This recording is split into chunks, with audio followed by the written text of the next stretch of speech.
Good morning, dear students. Today, explain a short question called absurd play or absurd drama. New types of dramas emerged during the modern literature or modern period. As I said earlier about the problem play and different kinds of other dramas. Absurd play or theatre of absurd refer to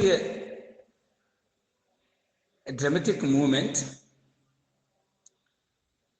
that took place in the entire Europe during 1946 to 59. During this movement, different kinds of new types of dramas or forms of dramas emerged and attracted the audience all over the world, keeping in view the demand of the readers or the demand of the audience. New generation of writers adopted this kind of dramatic activity or device called absurd play, exposed different kinds of social issues happened after Second World War. ఈ నవీన కాలంలో రెండో ప్రపంచ యుద్ధం తర్వాత సమాజంలో ఏర్పడినటువంటి మార్పులకు అనుగుణంగా కొత్త రకాలైనటువంటి నాటక రూపాలు ప్రపంచవ్యాప్తంగా ప్రఖ్యాతి చెందినటువంటి నేపథ్యంలో యూరోప్ దేశాలలో absurd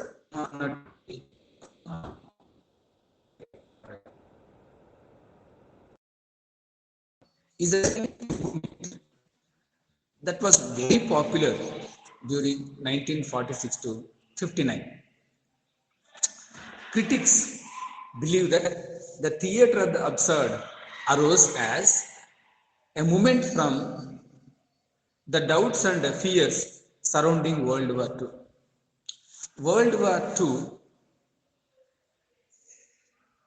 has left human beings with a number of doubts and fears. During the World War II, massacre has taken place, number of innocents were killed, and human life became quite difficult. People have lost faith in their lives and they lived in complete fear, as they found degeneration in human values, ethical values. That is the reason people are not at all happy with their lives. Keeping in view the doubts and fears of the people, degeneration of human values, the writers decided to project or depict what they have seen in their surroundings or what they have observed in the ever-changing human psyche. So the writers of this particular period from 1946 to 59 have adopted a new kind of drama called absurd drama, showing the fears and doubts of the people through their powerful depiction of the characters. Yes, and many people saw as a degeneration of traditional moral and political values. So World War II has brought down the established systems, traditional institutions, moral values and political values have no recognition, have no relevance in the day-to-day affairs. So రెండవ ప్రపంచ యుద్ధం అన్నటువంటిది మానవ మనుగడపై విపరీతమైన ప్రభావాన్ని చూపడం వల్ల మానవుడు తన జీవితంలో భయముతోనూ బాధతోనూ నైతిక విలువ లేకుండా జీవితాన్ని కొనసాగించినటువంటి కాలంలో వీటిని ప్రతిబింబించడానికి వచ్చినటువంటి దాన్నే అబ్సర్డ్ డ్రామా అంటారు. So life has become meaningless, life has become useless. జీవితం అన్నటువంటిది అర్థవంతంగా లేకుండా పోతుంది. ఆ అర్థవంతం లేని జీవితాన్ని, దానికి గల కారణాలని అన్వేషిస్తూ రచించినటువంటిదే this kind of drama is called absurd drama. Plays of this type of absurd dramas typically represent human existence as nonsensical and often chaotic. People lived with fear, and people have found no meaning in their life. They found no meaning. జీవితంలో అర్థమే లేదు. ఎందుకు జీవించాలి? Why should we live in fear? Why should we live immorally? What is the use of living on this planet? ఇక్కడ బతకడా, ఎందుకు బతకాలి? ఏం నైతిక విలువలు ఉన్నాయి? బతకడమే తప్పు భావజాలంతో ప్రజలు జీవిస్తూ ఉన్నారు. వాటిని ప్రతిబింబించడానికి రచించినటువంటి నాటకాలనే మనం ఏమంటాం? అబ్సర్డ్ డ్రామా అంటాం. It is a true and it is a fact that the second world war has completely demolished the hopes and the aspirations of the people. It's a kind of annihilation of human values. It's a kind of annihilation of social ethics. ఇవన్నీ పూర్తిగా నాశనం కాబట్టి అటువంటి కాలంలో మనిషి ఎందుకు జీవించాలన్న భావజాలం ఉన్నప్పుడు వాటిని నాటకం రూపంలో ప్రదర్శించినారు. వాటిని అబ్సర్డ్ డ్రామా.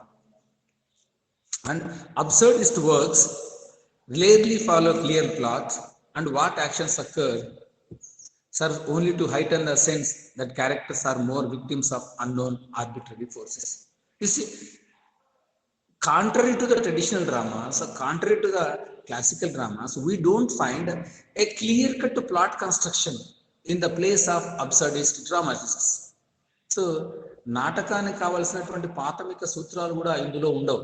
ఇందులో అబ్సర్డ్ డ్రామాలో ప్రాథమికమైనటువంటి అంశాలు ఏముండవు. So when people live in fear, so this becomes the plot. So భయాందోళన ఏమవుతాయి? ఇందులో నాటకానికి ప్రధానమైనటువంటి అంశంగా ఉంటాయి. occurs only to heighten the sense that characters are the victims of unknown arbitrary forces beyond their control. You see, after the Second World War, what happened,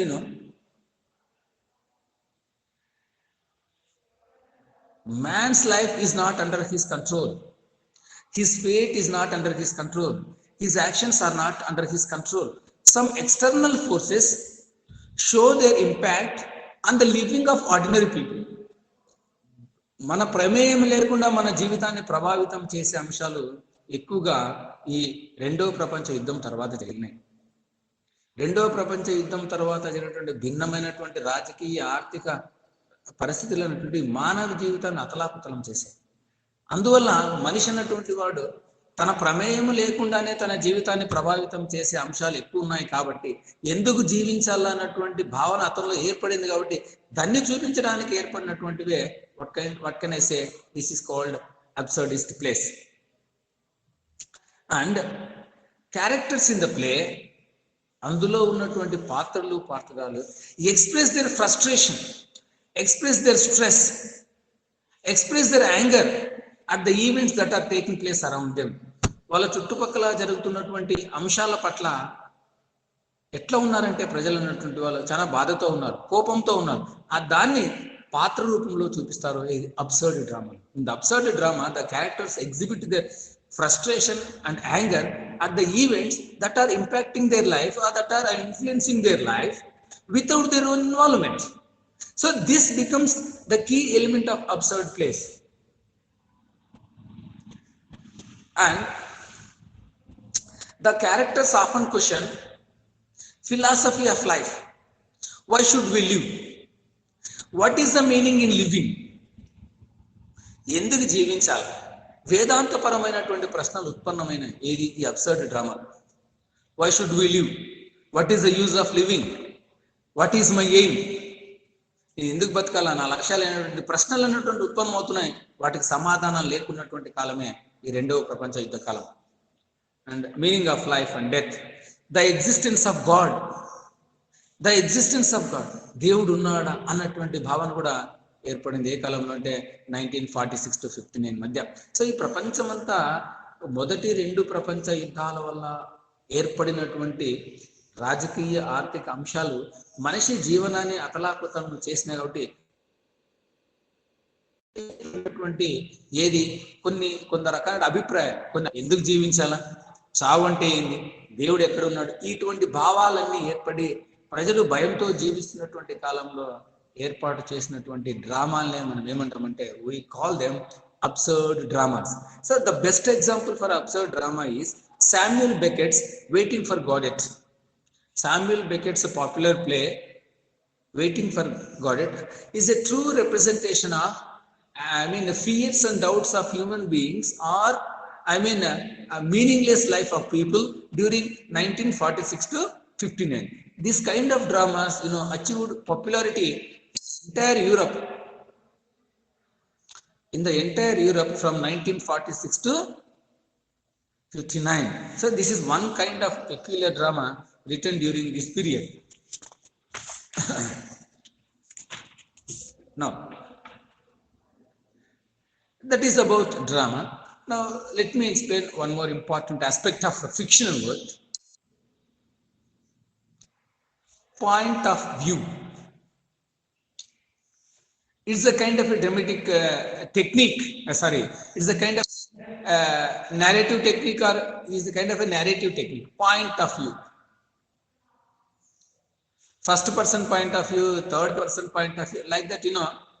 Sometimes what happens, when you go through a fictional work, one of the principal characters in that fictional work explain the events in the entire fiction, and he introduces different kinds of characters to us, and almost everything happens under his direction. Or sometimes what happens in a fictional work we understand through the explanation of first person narrator.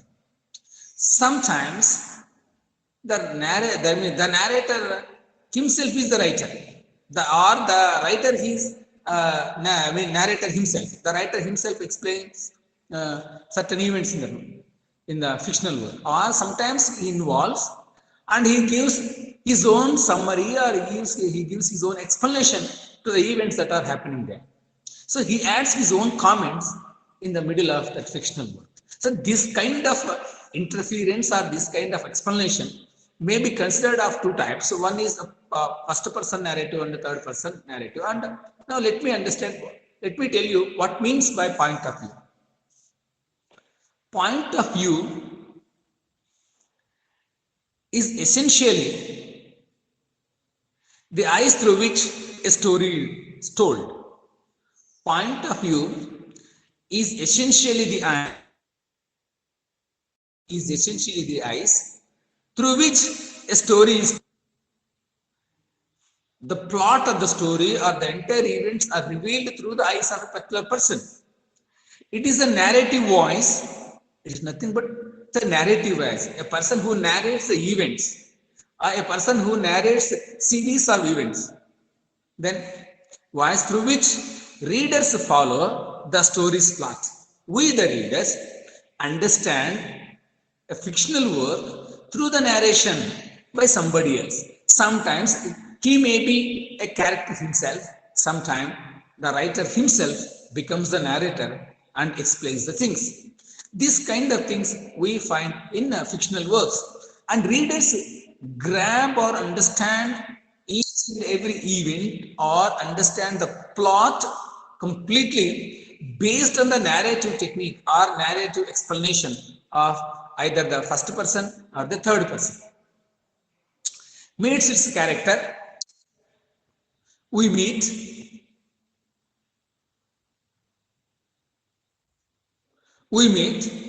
different characters, we understand different setting, and enter into relationship, emotions and conflicts. You see,